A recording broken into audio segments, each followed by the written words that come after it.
Can you really build a SaaS company from simply showing up on other people's podcasts? In this episode, we will show you how FreeUp founder Nathan Hirsh took his company from 5,000 to 12 million in 4 years utilizing podcasts.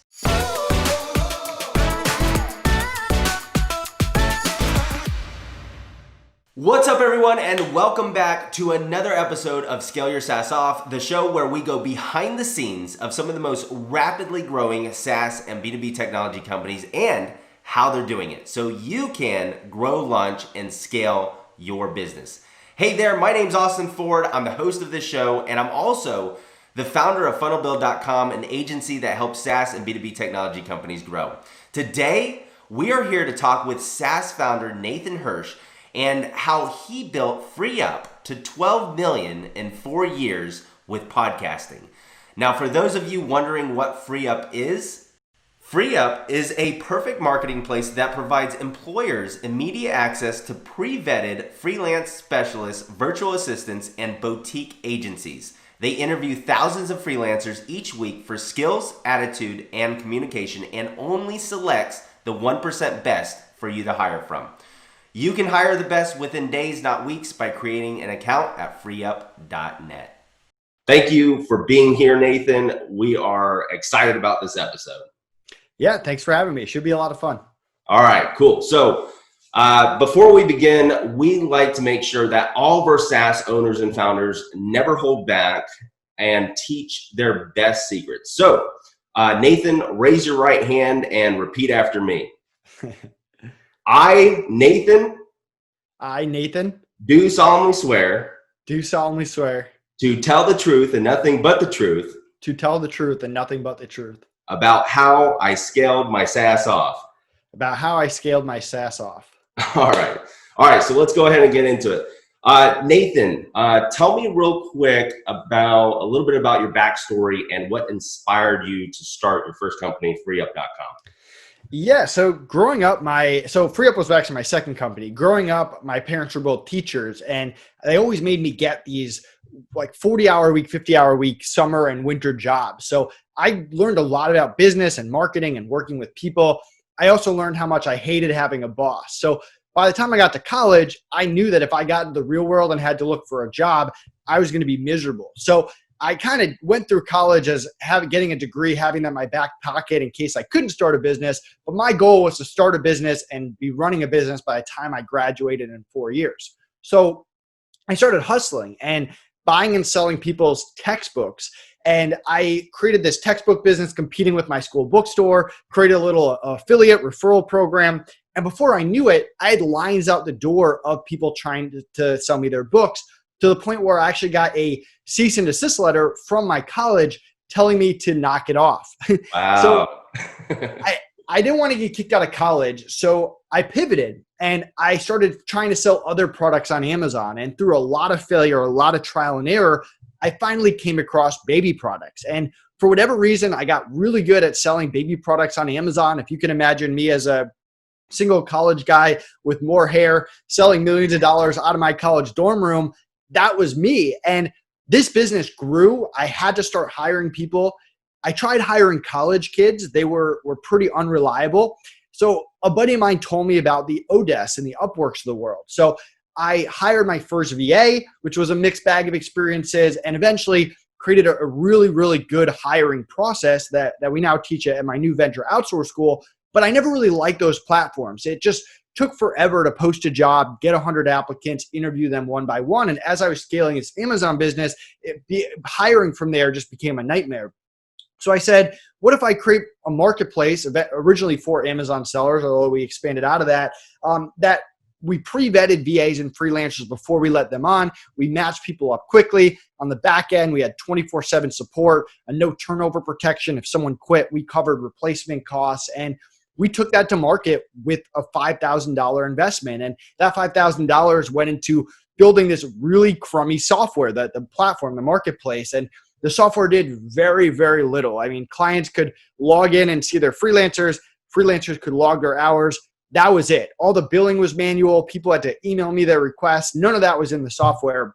And we just took it to market. We started kind of going after different Amazon sellers, Amazon communities, Amazon podcasts, Amazon partnerships. And we didn't know anything about marketing because with Amazon, you pay Amazon the 15%, they get the customers for you. So going into the FreeUp, we knew how to hire because we had spent years learning how to hire and making mistakes in the Amazon business. So we had a good hiring process. We could hit the ground running, but we didn't know how to market. So we did a ton of trial and error, seeing what worked. We really didn't know anything about ads, and also the marketplace model, not impossible, but very hard to run ads on, only because there's no minimums, there's no maximums, there's no packages. It's very tough to gauge ROI. So instead of trying to figure out Facebook ads first, we started to figure out how can we scale organically, which turned into affiliates, podcasts, partnerships, putting out content, finding and networking with influencers, and just networking with other people in the space. And through that, we're able to scale from that $5,000 investment to $1 million, to $5 million, to $9 million, to $12 million by year 4 without really spending any money in ads. And year 4, we were actually acquired by one of our clients, which is a whole nother story. We can get into it if you want. And then from there, when we sold FreeUp, people started reaching out to us and asking if we could teach them our systems, our processes of hiring VAs, and how we were able to scale organically using VAs. So we launched this membership site called Outsource School, where our members get all our exact systems and processes.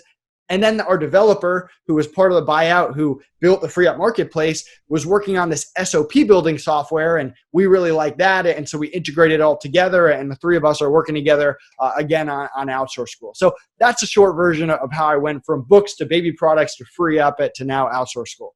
Congratulations, man. That's really Thank cool. You. So you originally said you were selling on Amazon, and you started trying to hire for it because things were kind of picking up. And you had a problem with the hiring at first, and you decided to go down this path and figure out a solution for that problem, which was the hiring process. And then it's crazy how that came into fruition to what became FreeUp, right?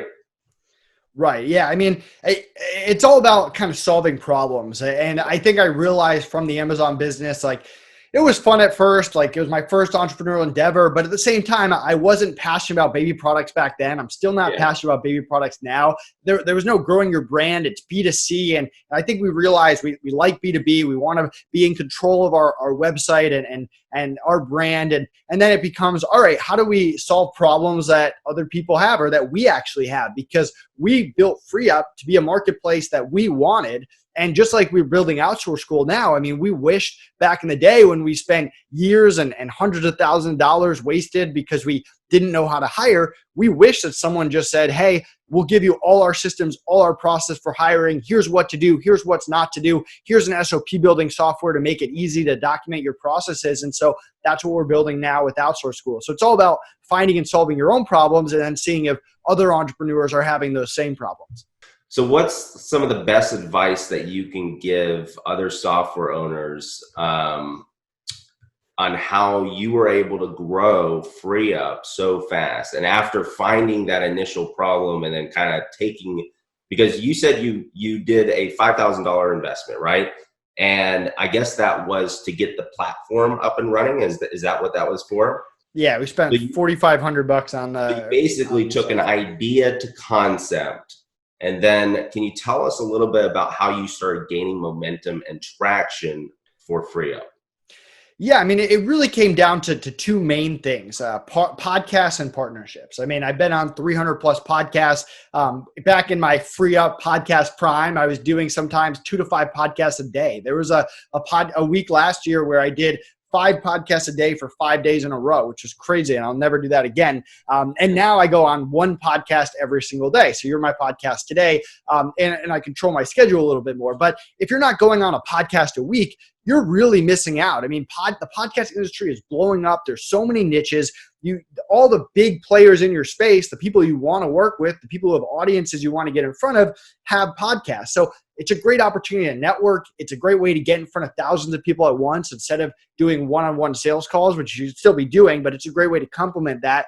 It's a great way to for SEO and backlinks. And I mean, we crushed SEO with FreeUp, even with Outsource School. All these podcasts we're getting on, that's a lot of backlinks that build up over time, and it's evergreen. And then it leads to a snowballing effect where you're able to get on bigger podcasts, you get invited to guest speak, you get invited on summits, and that helps you grow your business.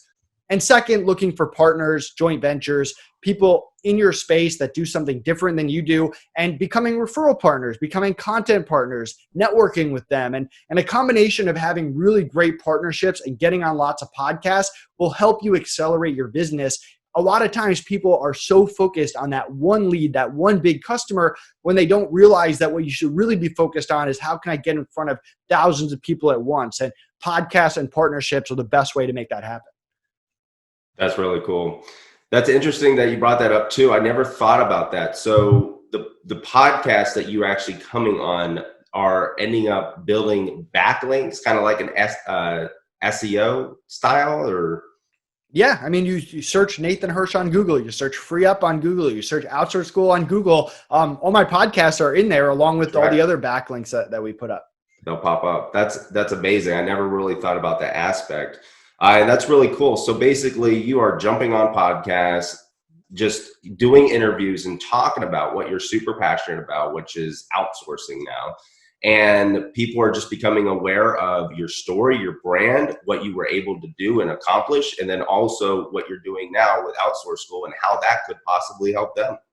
Yeah, exactly. That's what it's all about. I mean, hopefully, it all comes down, and we have a course called the Podcast Outreach Formula, and we also teach you some secrets of podcasts. I mean, you don't go on and just pitch and sell. You hopefully go on and add value, and people can take that even if they don't become a customer of yours, but it does add brand awareness. And I've been at conferences where people will spot me in a crowd and they'll say, "Oh, I heard you on XYZ's podcast," or "Hey, I've seen you on 3 different podcasts," or maybe it was like when I say podcast, it could be another type of live recording. It could be a webinar. It could be a Facebook Live. It could be a virtual summit. I do a lot of those. And over time, people are going to see you over and over and over, and you're going to become that brand name.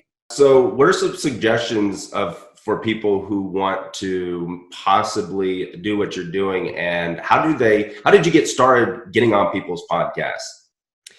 Yeah. So, I mean, at first I did the research and I found podcasts in my industry, and I reached out to them and I tried to network with them and I tried to see if they were accepting guests. And some of them have contact forms. Some of them have applications you fill out. Other times you cold pitch and email them. Eventually, and this is what we teach you to do at Outsource School, we had a VA do that research. And even now I have a VA constantly doing podcast research for new podcasts to go on. And then there's a certain follow-up element.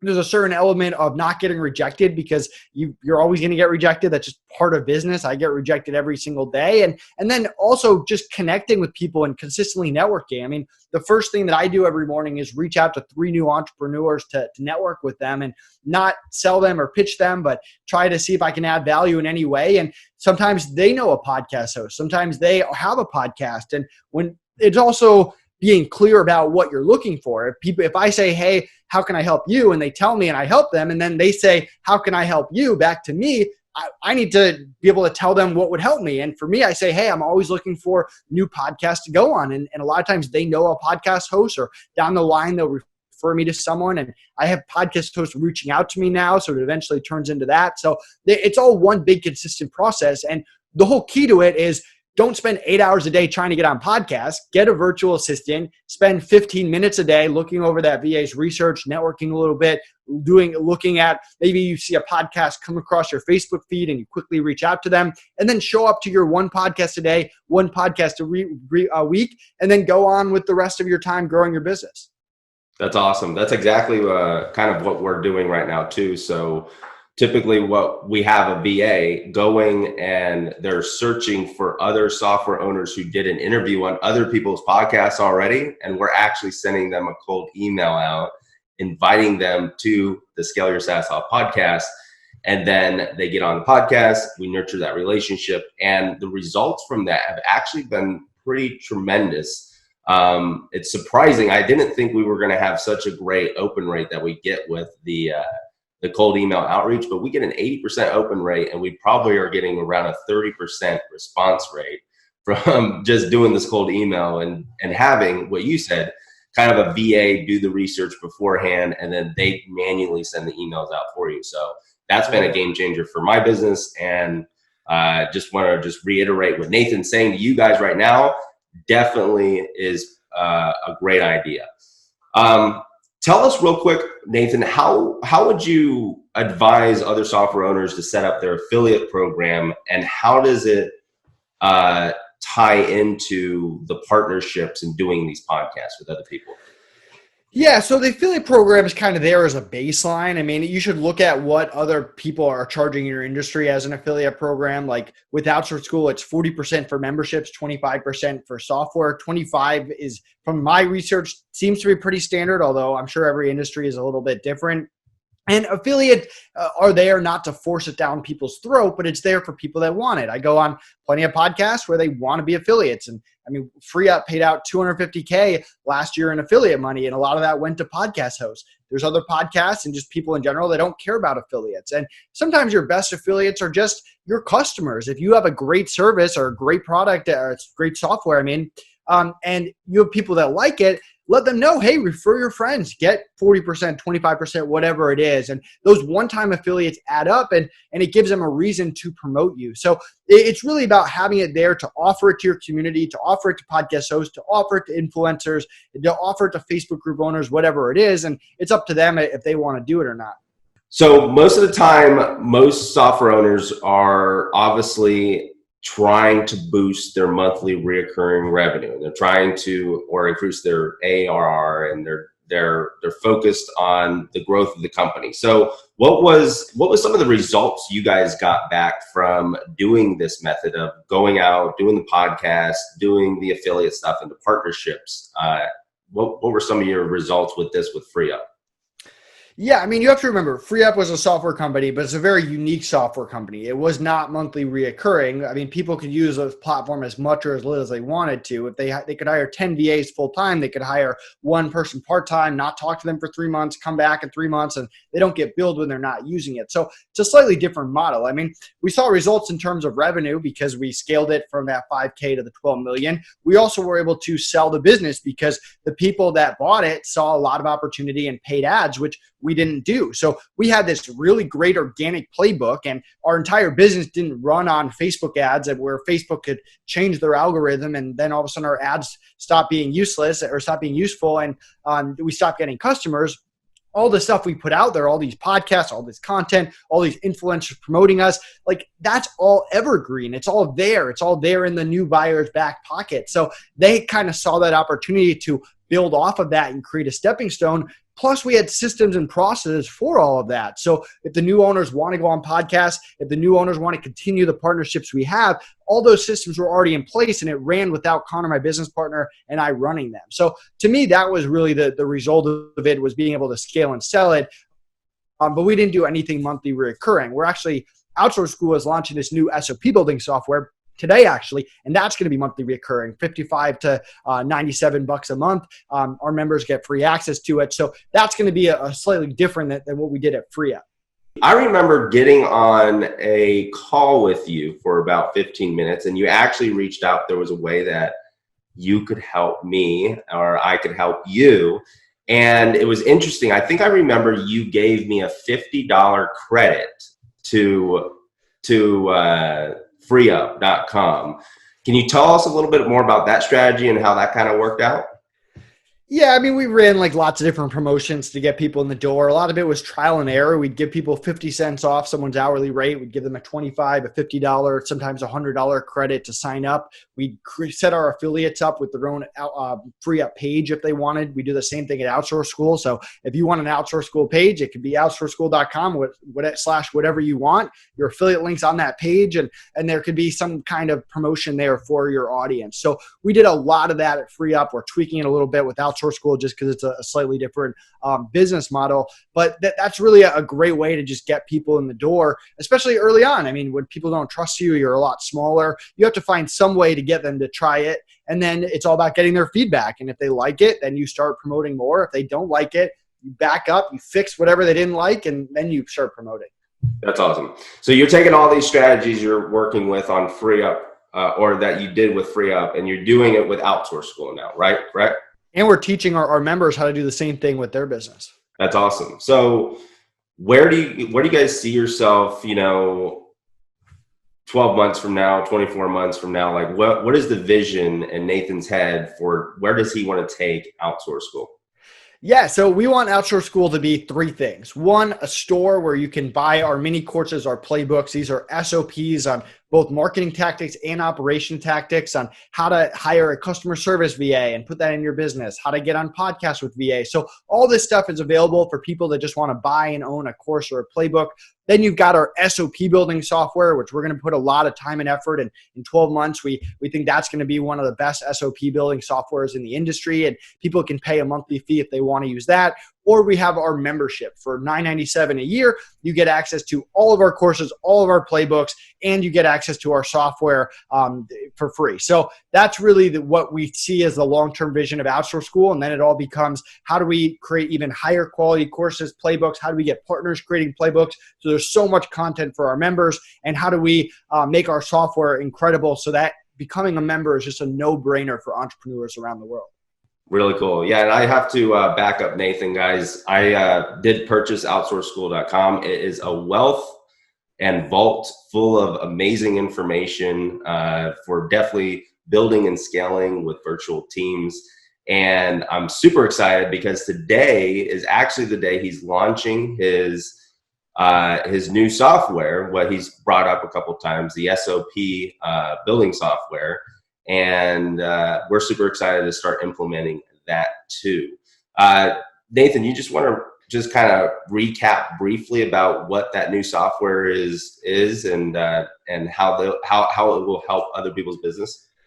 Yeah, so for years, we did all our SOPs on Google Docs. And the reason for that is when you film, let's say, a Loom video, that video just gets outdated so quickly. When you're a startup, you're improving processes. And for me to hire a video editor or re-record a video is a pain. So we've created this software that you can record a video, and as you go, you mark your steps. So by the time you're done, you have all the steps laid out. You can add text. You can even create just text SOPs if you don't even want video. But these steps are laid out. So if you want to replace step 3, you easily can without hiring an editor, without going back and recording the whole thing. You can give your VAs access, remove their access. You can give them edit access to record videos. You can share SOPs to other people. And this software just focuses on SOPs. So you can connect it to your Slack, to your Trello, to whatever you use. And it's really, we just want to be the simplest SOP builder on the market. And that's really what we're going for. That's so cool. Yeah, because we're using Loom right now. And every time we make an SOP, I got to have somebody go back and then mark all the individual steps. And it takes a while to actually get the SOP out there. But that sounds definitely like a game changer. And I love how it's connecting with some other softwares that we might be using. One software that my team uses in particular a lot is actually Trello. So we're excited about that integration. Awesome. All right, Nathan. So if anybody wants to get a hold of you or they want to learn more about you, what can they do? Yeah, so I'm very easy to contact. Nathan Hirsh on Facebook or LinkedIn, Real Nate Hirsh, Instagram or Twitter. Go to outsourceschool.com. You can grab a free trial of both our Cracking the VA Code course and our software. We have a lot of other free tools there for you as well. And yeah, if you have any questions, feel free to reach out to me or to Outsource School support. All right, awesome, guys. And we'll go ahead and drop those links in the show notes too for you guys, so you guys have easy access. But anyways, Nathan, I wanted to just thank you for being on the Scale Your SaaS Off show. I took a 2 pages worth of notes here about how you were able to scale FreeUp, and that's some pretty amazing stuff. And I'm going to be using the same tactics in my own business. And I hope this helped out some other software owners in their strategy of growing their own business.